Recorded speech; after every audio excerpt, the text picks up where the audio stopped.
Hai semuanya, Shalom Aleichem. Pada video ini saya akan menanggapi pernyataan Juma di podcastnya Ari Untung.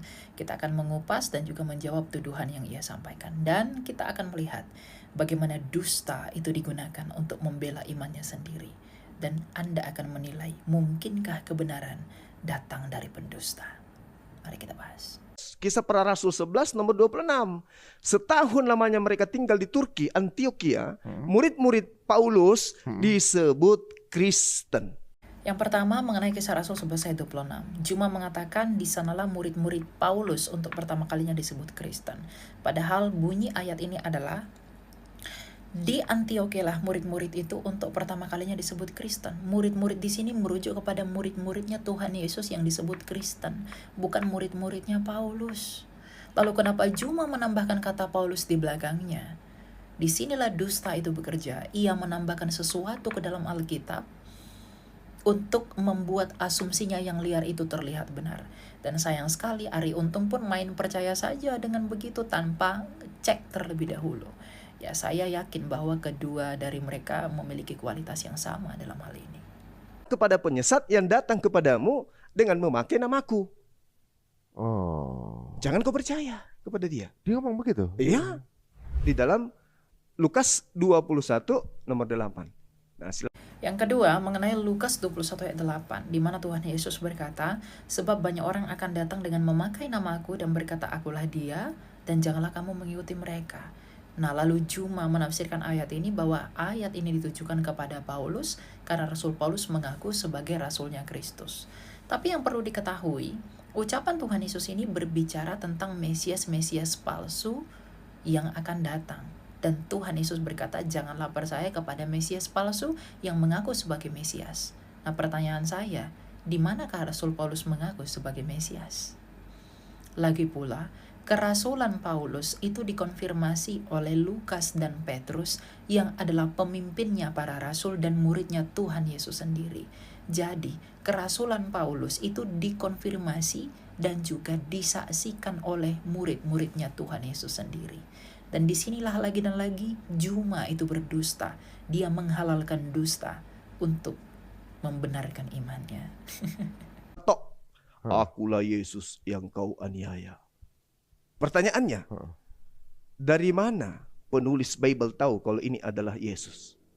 Yang ketiga, Juma bertanya-tanya, dari mana penulis Alkitab tahu bahwa itu adalah suara Tuhan Yesus? Jawabannya sederhana, karena dalam perjalanan itu ketika Rasul Paulus mendapatkan penglihatan itu, ada teman-temannya seperjalanan yang menyaksikan peristiwa itu.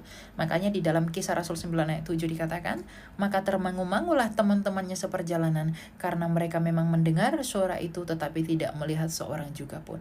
Artinya Rasul Paulus tidak berdongeng bahwa dia dapat suara dan juga dapat penglihatan, tetapi ada saksi yang menyaksikan penglihatan dan juga suara gemuruh itu. Dan dari mana kita tahu bahwa itu adalah Tuhan Yesus? Buktinya sederhana, di mana Tuhan Yesus sendiri mengutus dan menyuruh Ananias ke rumah seorang Yudas dari Tarsus untuk menyembuhkan kebutaan Rasul Paulus akibat cahaya yang mengkilat itu. Dan itu memang benar-benar terjadi di dalam sejarah, bahkan catatannya pun ada, gitu.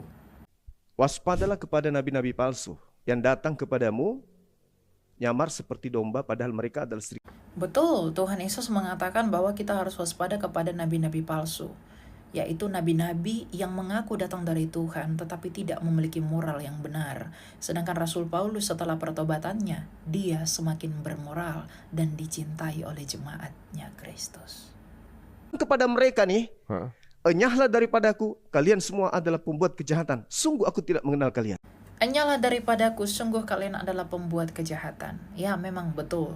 Tuhan Yesus sedang menyindir orang-orang yang mengaku percaya dia, tetapi tidak melakukan perintahnya. Itu maksud dari ayat itu. Bukan orang yang memanggil Yesus Tuhan, tetapi orang yang memanggil Yesus Tuhan, tapi tidak memiliki perbuatan yang benar dan baik dalam hidupnya. Itulah Rasul Paulus itu benar, karena ketika dia mengaku percaya Yesus, hidupnya semakin baik. Tidak melakukan dosa-dosa lagi. Bukannya malah kenal Tuhan, malah semakin berdosa. Kayak nabi palsu. Begitu ngomongnya? Yes. Kalau saya dengar dari ungkapan Bang Zuma, itu kayak muslim konsepnya. Nah, maka Ya pasti seperti Muslim, karena Anda mendengar dari Muslim. Anda pun ngawur, nanya Kristen dari Muslim, ya salah. Cerdaslah. Kan jadi gitu. Makanya saya berani. Justru berbeda dengan yang dianut oleh teman-teman saudara kita ya. Benar sekali. Ya pasti berbeda, wong Anda mendengar yang salah, ya pasti beda dong. Makanya tanya kepada yang benar, jangan kepada yang salah. Gitu, berhikmat, ya. Jadi konsep di situ juga disebutkan bahwa memang Yesus Nabi Isa itu naik. Naik.